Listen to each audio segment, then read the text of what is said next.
Alpine annonce que Flavio Briatore revient au centre de la formation en tant que conseiller exécutif.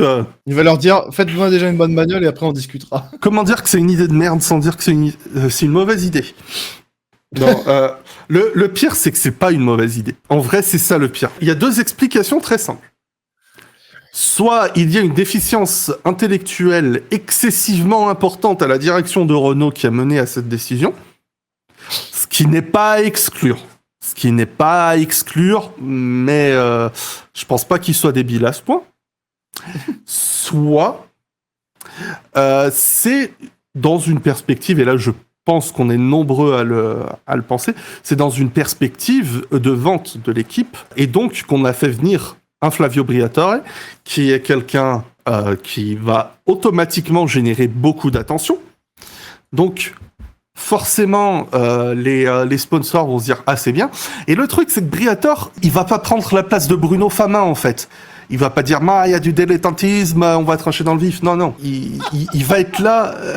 ouais, mais je suis désolé pour les plus jeunes, mais il faut regarder des F1 la une entre 2003 et 2007 pour comprendre. Parce que t'avais toujours cette séquence où TF1 allait le voir et lui disait « Alors Flavio, les arrêts », il était là avec son petit calepin, il commençait toujours par « je pense que c'était toujours ça ».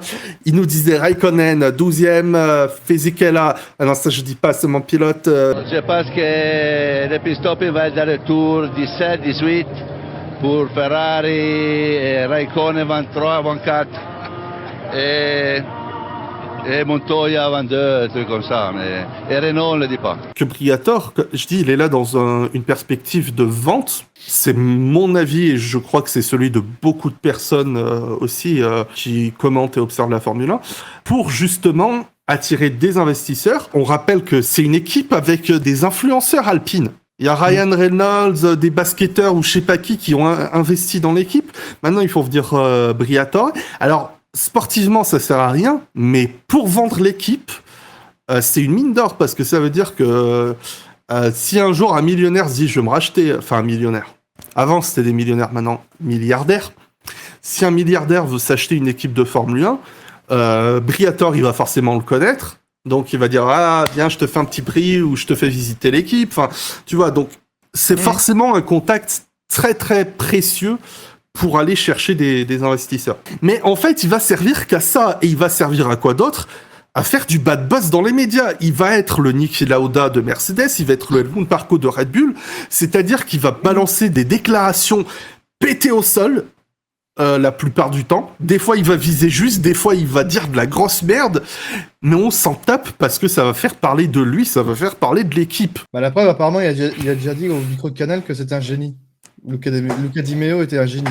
On parle, et on va pas en dire bien plus parce que, honnêtement, j'ai pas vraiment tout à fait le sujet, mais il se dit que Alpine est prêt de se séparer de son moteur Renault.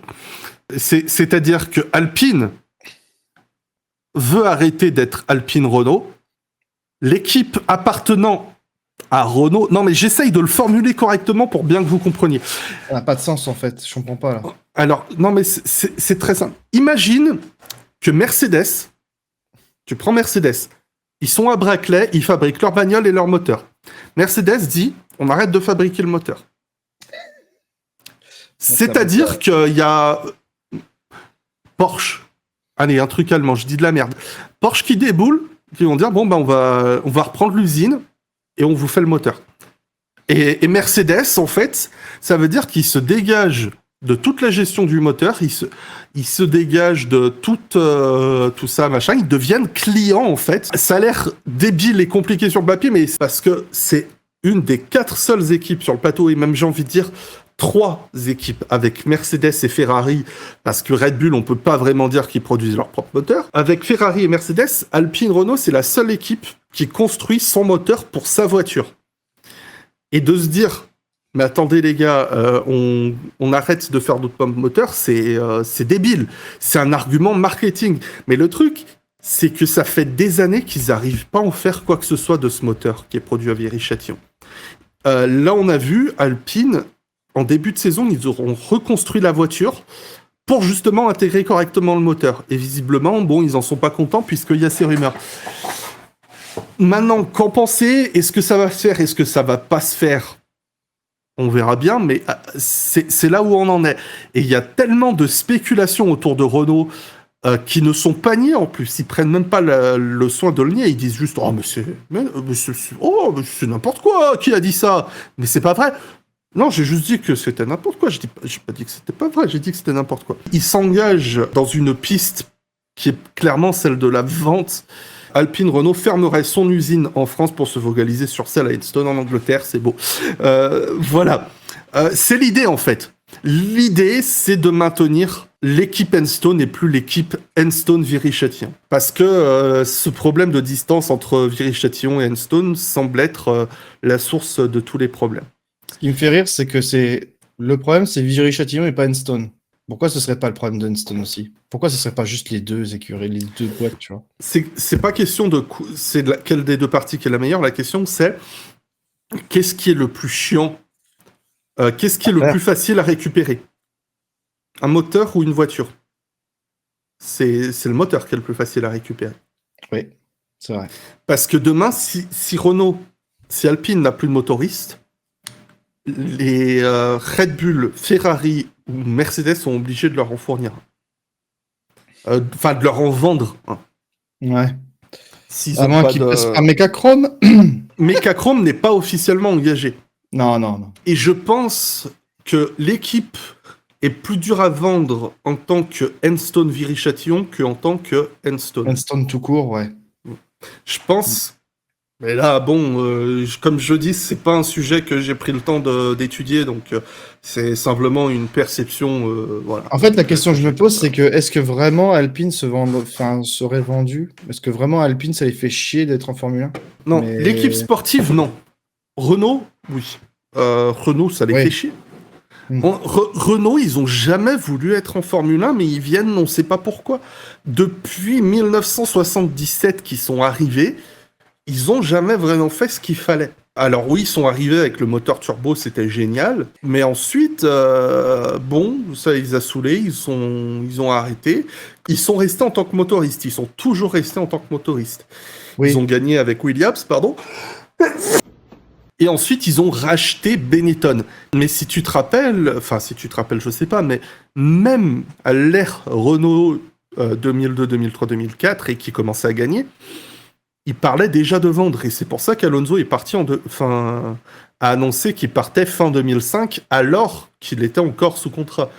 C'est parce que il n'était pas assuré de l'avenir de Renault. Et quand Renault, ensuite, il y a eu le Spygate, ils ont dit c'est bon, on se casse. Mais de toute façon, l'équipe a jamais vraiment voulu être là. C'est ça qui est assez triste. Et quand ils sont revenus, ils ont dit non.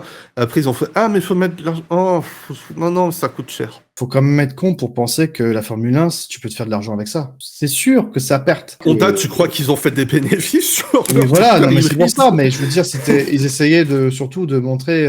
C'est une boutique, la F1. C'est une vitrine, pardon. C'est une vitrine, voilà, c'est ce que j'allais dire. La Formule 1, c'est une vitrine. Donc le projet, je le comprends pas chez Renault depuis. Enfin, Renault, c'est Alpine, parce que voilà. Faut dire ce qu'il y a, Renault, ils arrivent fin des années 70. Et quand même, le turbo Merde. J'ai envie de dire 40 ans plus tard, 50 ans plus tard, même toutes les voitures du monde qui veulent être économes en carburant ont un turbo. Un Polo 1,4 litre, elle a un turbo. Donc il y a un turbo aujourd'hui. Voilà. Ils gagnent des courses. Dans le début des années 80, ils se battent pour des titres avec Prost et Arnoux. Années 90, ils gagnent les titres avec Williams. Si je dis pas de conneries, à partir de 92, avec Mansell, 93, Prost, 94, ils gagnent le titre constructeur avec Williams. En 16 et 17, Villeneuve et Hill. Dans les années 2000, ils gagnent 2 titres en tant que constructeur Renault. Et dans les années 2010, ils gagnent 4 titres constructeurs avec Red Bull. C'est quand même pas, faut pas l'oublier non plus. On Comme peut quoi, pas dire qu'ils savent pas faire des moteurs. Voilà, ils savent faire des Voilà. moteurs. Exactement. C'est une bonne équipe et je pense pas que beaucoup d'équipes peuvent se vanter d'avoir fait aussi bien. Alors oui, tu vas avoir du Ferrari, du Mercedes, des trucs comme ça, mais à part ça, honnêtement, il n'y a pas eu tant de motoristes que ça et le seul qui doit avoir fait plus dans l'histoire, c'est Ford. Bon, je reste quand même convaincu que voilà, quand tu viens en Formule 1, c'est pas forcément il faut pas y aller avec le principe de on va se faire de l'argent. Tu te fais de l'argent en faisant gagner de la plus-value à ton équipe et en leur vendant derrière.